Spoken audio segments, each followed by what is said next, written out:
ఏంటి 50% వరకు తగ్గింపా? అవును మరి మన Gayatri Reddy silks weaver sale లో నేను బాగా డబ్బులు సంపాదించేశారు, మనీకి బాగా వాల్యూ ఇస్తారు మీరే అని మీరే విన్నాను. నాకు అప్పించారు, అసలు గుర్తుందా? మరి బాగా సంపాదిస్తే మీకు ఎందుకు అప్పుడతాను? ఇచ్చానా నేను? గుర్తులేదండి నాకు. కాదు, యూజువల్గా మనీకి ఎంత వాల్యూ ఇస్తారు మీరు? అంటే డబ్బుని కొంతమంది రెస్పెక్ట్ చేస్తారు, డబ్బుని కొంతమంది డబ్బు కొంతమందికి నచ్చదు, డబ్బు కొంతమందిని అమితంగా ప్రేమిస్తారు, డబ్బు వల్ల నాశనం అయిపోతారు అనుకున్న వాళ్ళు. సో డబ్బు అంటే మీ దృష్టిలో ఏంటి? మీరు దానికి ఎలాంటి ప్రాముఖ్యత ఇస్తారు? ఏమో అంటే నేను నిజంగా డబ్బులు సంపాదించాలనుకుంటున్నా ఆఫ్టర్ ఫేమ్ వచ్చిన తర్వాత. ఈరోజు నా అంత డబ్బులు సంపాదించిన యూట్యూబర్ ఉండడు. మరి ఎందుకు డబ్బులు వద్దనుకుంటున్నారు? మోరల్స్ కొన్ని చంపేసాయి, కొన్ని కొన్ని వద్దనుకున్నా. మనం ఎవరి కోసం సంపాదించాలి ఇంకా అట్లా కొంత. ఈరోజు ఒక యాడ్ చేస్తే 1,50,000 ఇస్తారు, లేదా ఫ్రెండ్తో మంది కొడితే ఏది బెటర్ అంటే రెండోది బెటర్. అరే మా పదరా బంద్ చేసుకుందాం. ఎందుకు అట్లా ప్రమోషన్స్ ఎక్కువ చేయరంటే, ఏది పెట్టినా ఇన్స్టాలో కానీ వీటిలో కానీ million followers and million viewership ఉంటుంది కాబట్టి బ్రాండ్ ప్రమోషన్స్ అనేవి చాలా తక్కువ చూశాను. చేశానండి, వర్స్ట్ బ్రాండ్స్ కొన్ని చేశాను. నేను ఒక ఫ్రెండ్ యాప్ ఏదో చేశానండి, అలాంటిది ఏదో ఒకటి చేశా. రెడ్డి గారు వాళ్ళ అమ్మాయి చిన్న పాప, ఇది నేను డౌన్లోడ్ చేసుకున్నా, దీని నుంచి ఏం నేర్చుకోవచ్చు అని అడిగింది. ఫ్రెండ్ యాప్ ద్వారా. నాకు అప్పటికి ఇష్టం లేదు, అయిష్టంగా నేను యాప్లో ఉండను మ్యాక్సిమం. బట్ నాది కాదు కదండి, అది నా ప్రొడక్షన్ కాదు, నా వీడియోస్ కావు కదా. సో కొన్ని మోరల్స్ వాటి వల్ల నేను కొన్ని చేయడం మానేసాను. అలా చాలా వచ్చాను నాకు, డేటింగ్ యాప్లు చాలా వచ్చాను, చాలా ప్రమోట్ చేయమని వచ్చాను. కొన్ని బ్యూటీ ప్రోడక్ట్లు వచ్చాయండి, అవి నేను చేయకూడదు, చేస్తే నువ్వు ముందు రాసుకో అంటారు అని చెప్పి చేయలేదండి. తర్వాత బెట్టింగ్ వచ్చిందండి. స్టార్టింగ్లో నేను బెట్టింగ్ ఒప్పుకున్నానండి. ఏదో ఒకటి ఆ మధ్య కొంచెం నేనే ఒకటి పెట్టి వెంటనే డిలీట్ చేస్తాను, డబ్బులు కూడా తీసుకోవాలి వాళ్ళ దగ్గర. కాంట్రాక్ట్ 9 months కాంట్రాక్ట్ అండి, డబ్బులు కూడా తీసుకోలేదు. అది వద్దని చెప్తాను. అది అప్పుడు ఈ కేసులు ఏం జరగలే, చాలా లాంగ్ బ్యాక్. అప్పుడు నేను ఇలా అప్లోడ్ చేస్తున్నప్పుడు ఎవరు చనిపోయారు. అయ్యో అవతలోడు తప్పున లేకపోయినా కారణం మనం అవ్వకూడదని తీస్తానండి, మేము పెట్టిన వెంటనే తీస్తాను. అలా ఏమో ఉన్నాయండి. మొన్న ఒక బ్యూటీ క్లినిక్ వెళ్ళి ప్రమోట్ చేశానండి, డబ్బులేం తీసుకోలేదండి. డబ్బులేం తీసుకోలేదు కానీ అందరూ తిట్టారు, ఎందుకు చేశారు ఆ హాస్పిటల్, ఎందుకు ప్రమోట్ చేసావు, క్లినిక్ హాస్పిటల్ అది రెండు. ఇప్పుడు క్లినిక్ ఉంది, అది డెర్మటాలజీకి సంబంధించి, అది ఎందుకు చేసావు అన్నారు. ఇంకా చేయలేదండి, అట్లా ఉన్నాను. రియల్ ఎస్టేట్ వైపు వస్తున్నా, చేసి చేయాలి. ఇంకా ప్లాట్లు కొనుక్కోండి, నాకు ఎంత కొంత ప్లాట్ ఇస్తారు. డబ్బు ఎంత వెనకేసుకున్నారు ప్రసాద్? ఏం లేదండి, ఇంత సంపాదిస్తున్నారు. లేదు చెప్తాను, ఒక దాంట్లో 75,000 ఉంటుంది ఒక అకౌంట్లో, ఇంకో అకౌంట్లో 312 రూపాయలు ఉందండి, అంతే, అందులో లేదు. ఎందుకు, ఏం చేస్తున్నారు ఆ డబ్బు అంతా? ఇంక 75,000 రెంట్ కట్టాలండి, కారు ఇన్సూరెన్స్ కట్టాలండి, అయిపోయింది. కాదు, ఇంత బిజీగా ఉన్నారు, ఒక పక్క మూవీస్ చేస్తున్నారు, ఇంకో పక్క వెబ్ సిరీస్లు చేస్తున్నారు, ఎపిసోడ్కి ఇంత అని విన్నాము. ఏంటి మరి ఏం చేస్తున్నారు? డబ్బులు అడగనా? లైక్ ఎవరి దగ్గర చిట్టీలు వేస్తున్నారు కదా, వాళ్ళ దగ్గర వెళ్ళి అడగాలి ఏంటి ఎత్తుందని అడగండి. ఆవిడ 2 నెలల నుంచి ఆవిడ ఫోన్ ఎత్తట్లేదు, నేను డబ్బులు అడుగుతుందని. ఆవిడ డబ్బులు ఇవ్వాలి, చిట్టి డబ్బులు 2 నెలల నుంచి ఇవ్వాలి. Okay okay. సో నెక్స్ట్ పెళ్ళి ఎప్పుడు అన్నది కాన్సెప్ట్ ఏమైనా ఉందా? కొందరిని అడగకూడదండి ఇండస్ట్రీలో.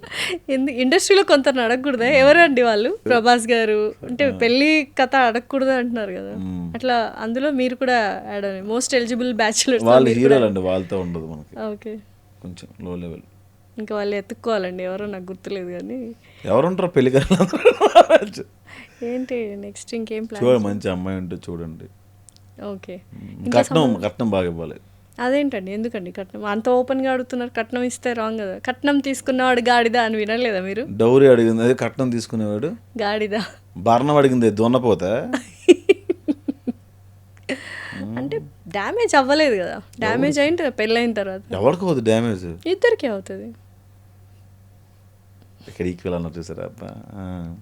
ఇండస్ట్రీలో ఎలా ఉంటుంది అమ్మాయిలకి అబ్బాయిలకి ప్రిఫరెన్స్? రెస్పెక్ట్ఫుల్గా రెస్పెక్టింగ్ ఈచ్ అదర్. మరి ఎందుకు బ్యాడ్ అంటే కాస్టింగ్ కౌచ్ అని, కమిట్మెంట్స్ అని, ఈ వర్డ్స్ ఏంటి అసలు? సినిమాలు పెట్టారు కదా, వాళ్ళ ఆఫీస్ పెట్టేది దానికోసం. మీరు టాప్ హీరోయిన్ వచ్చి, లేకపోతే మంచి బ్యూటిఫుల్ అమ్మ వచ్చి, వాళ్ళని ఇలా కమిట్మెంట్ అడిగారు, నచ్చదా? రాదు. ఎవరు చెప్పరు. పెద్ద సినిమా డైరెక్టర్ ఏం మీరు కాస్టింగ్ కౌచ్ అని బయటకు వచ్చి అన్నారు కదా, వాళ్ళ పేరు ఉండవా నిజంగానే? కాస్టింగ్ కౌచెస్ కమిట్మెంట్స్ పెద్ద పెద్ద సినిమాల్లో ఉండవా? కాస్టింగ్ కౌచ్ ఓన్లీ చిన్న మూవీస్ లోనే ఉంటాయా? ఎత్తిపోయే మూవీస్ లోనే ఉంటాయా? ఉండవండి. అలాంటివే ఉండవండి, ఎవడు రేపులు చేయడు ఇక్కడ. మీకు అర్థమైందా? కానీ ఈ డిస్కషన్ నేను 2-3 ఆఫీస్లో కూడా చూసాను. ఉంటాయి ఇలా అడుగుతారు, కమిట్మెంట్ అడిగారు ఇలాగా. ఆబ్వియస్లీ. కానీ ఆ సినిమాలు రావు, బయట రావు. చిన్న తుమ్మిరి సినిమాలు అవి. తుమ్మిరి సినిమాని ఎందుకనంటే వాళ్ళు వీటి కోసం తీస్తారు, కమిట్మెంట్స్ కోసమే ప్రొడక్షన్ హౌస్ స్టార్ట్ చేస్తారు. ఇట్లాంటివి కూడా ఉన్నాయి తప్ప పెద్ద సినిమాలు. ఇప్పుడు ఒక పెద్ద డైరెక్టరు ఈ అమ్మాయి మోజులో ఉంటే ఇంకా సినిమా మీద కాన్సన్ట్రేట్ చేయగలండి. ఇప్పుడు ఒక ప్రొడ్యూసరు, ఎందుకంటే చాలామంది నేను డైరెక్టర్ అయిపోతాను వస్తారండి. డైరెక్టర్ అవుదాం అనుకుంటున్నా కదా, మీ ఇంటికి ఫోన్ చేసి ఇల్లు పొలాలన్నీ అమ్మేసి మీ నాన్నగారికి డబ్బులు అడిగి సినిమా తీయ ఇస్తారా? తంతారా? అంటే అలాంటిది ఒక ప్రొడ్యూసర్ మిమ్మల్ని నమ్మి ఇన్ని కోట్లని పెడతాడు. వాడు పెట్టినప్పుడు నువ్వు ఈ పిల్లనుకో ఆ పిల్లనుకో ఉండి ఈ కమిట్మెంట్లు వెనకాతలు ఉంటాయి, ఈ డబ్బులు పోతాయండి. మీకు అర్థమైందా? సో పనికొచ్చే పని చేసేవాడు ఎవడు ఇలాంటి పనుల్లో ఉండరు. పనికిరాని బ్యాచ్లు ఉంటాయి అనుకునే ఉంటాయి. So one creator you secretly admire. అమ్మాయిలు అబ్బాయిలు అలా ఏం లేదు, ఎవరైనా. సీక్రెట్ కదా, ఓపెన్ అనండి. నాకు గోపి హ్యాపీ అంటే చాలా ఇష్టం. అబ్బాయి చాలా బాగా చేస్తాడు. Okay. One creator you would never collaborate with. Collab ఇవ్వకుండా ఇష్టం లేని పర్సన్ ఎవరు? ఇవ్వకూడదు అనుకున్న పర్సన్. అలా ఏం లేదండి, అది చెప్పారు కదా. అదేం లేదండి. Choose one, fame or peace. Fame or peace. Fame or peace. Money or passion. Both. One thing you would change about YouTube industry. నచ్చింది. క్విట్టింగ్.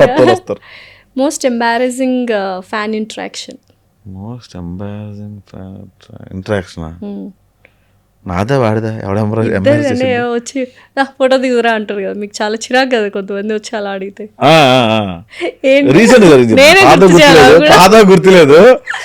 అదేంటంటే అది బాగుంటాయి మీ వీడియోస్. రమేష్ గారు అన్నాడు. రమేష్ గారు అన్నారా?